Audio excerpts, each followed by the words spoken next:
Fall is finally here, which means linen shirts, linen pants, polos, and suede loafers don't work anymore. So what are you gonna wear? Well, I've got 11 items that you can wear this fall to create the old money aesthetic, starting with our most basic and most essential item, the wool trouser. Specifically, pleated trousers, because pleated trousers are gonna give you the most sophisticated look, and wool, because it's going to keep you the warmest and it's gonna be the most durable. When it comes to your fit, remember, always keep things tailored for the old money aesthetic. Can't wear baggy pants to achieve the old money aesthetic, it doesn't work. When it comes to your colors, neutral colorways, blacks, browns, whites, navies, beiges, you guys know the drill. And also, FYI, I will be linking all the items that we talk about in today's video, as well as alternatives in the description below. Now, the second pair of pants you're gonna need are some chinos, and you're gonna stick to the same parameters as the wool trousers. Just make sure they're well fitted, also in the neutral colors, and these are basically going to be your pants for more your casual outfits. Now, on to the fun stuff, the sweaters, and our first sweater is the cable knit sweater. Now, the cable knit pattern on this sweater is going to be key to making the crew neck actually look opulent, more sophisticated. And the beautiful thing about this sweater, as I've said plenty of times before, it can be styled by itself. It looks so good with that pattern. You don't necessarily need to layer on top if you don't want to, but you can. And when you do layer on top, anything can go over top and it's gonna look really good. And also, if you wanna look like the ultimate tool, you can throw it over your shoulders and tie it in a knot, and then you can go on your daddy's yacht. And the second sweater you'll want is my beloved quarter zip sweater. Now, as much as I love my Axel Arigato ones, these are too oversized to fit the old money aesthetic. You're gonna wanna look for something more similar to the fit of this Everlane one. It is slim enough that you can put something underneath, and it's also slim enough that you can throw on a jacket or whatever else you'd like to throw on top. And the third sweater you'll need, my personal favorite of all time, is the long sleeve sweater polo. Now, this is a damn sexy garment. You got a few options when it comes to this. You could go for the Johnny collar, which is the one with the big V, where you're showing off some of the cleavage. You're not so slutty, you're more reserved, and you don't want people staring at your chest. You're gonna wanna go for the one with the buttons. Either way, each one looks good. It's completely up to your style preference. Moving on to a plain but crucial item for layering on top of is the turtleneck slash mock neck. Now, both of these items are going to instantly increase the sophistication of your outfit, as well as increase your ego. It might be due to the subtle asphyxiation that happens around your throat,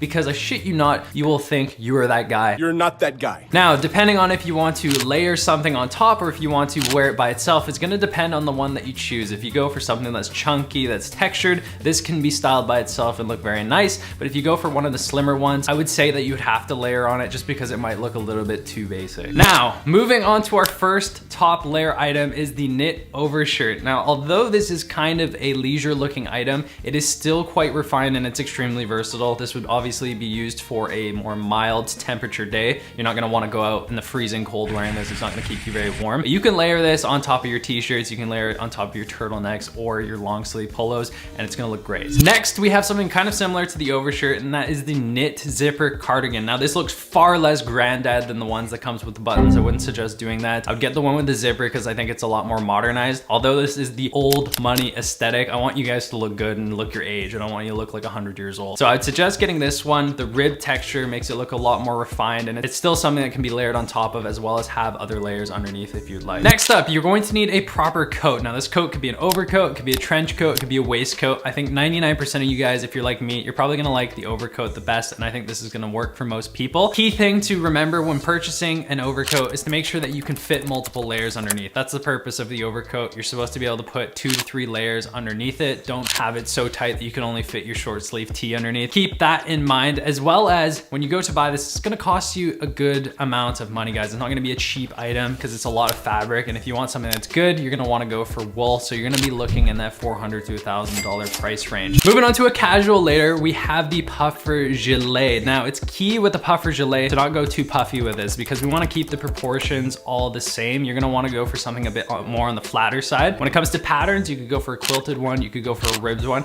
And the beautiful thing about the puffer gilet is that it can be layered on top of anything. It can go over your knit polos, you can go over your cardigans, you can go over your quarter zips. You got plenty of options when it comes to layering. It's honestly a great item. Now, starting to move down a little bit further than that. Yes, there. When it comes to your footwear, leather sneakers or suede sneakers are going to be ideal, mainly due to the fact that those types of materials are the most luxurious. You're also going to want to keep a slim, minimalistic profile. We're not doing any chunky shoes, just a nice slim one, just like Axel Arigatos, which I always preach. They're gonna have you covered there. Unfortunately, guys, your Air Force Ones and your Canvas Vans will not do for this style. Now, our next shoe is a leather loafer, and as the old money aesthetic is a quite formal style, you're gonna need a leather loafer. It's gonna be essential for any of the times that you guys want to go out and dress up. And when it comes to the color that you choose, black or brown is going to be ideal for 99% of you. Which one you get first is gonna be dependent on what colors you typically wear.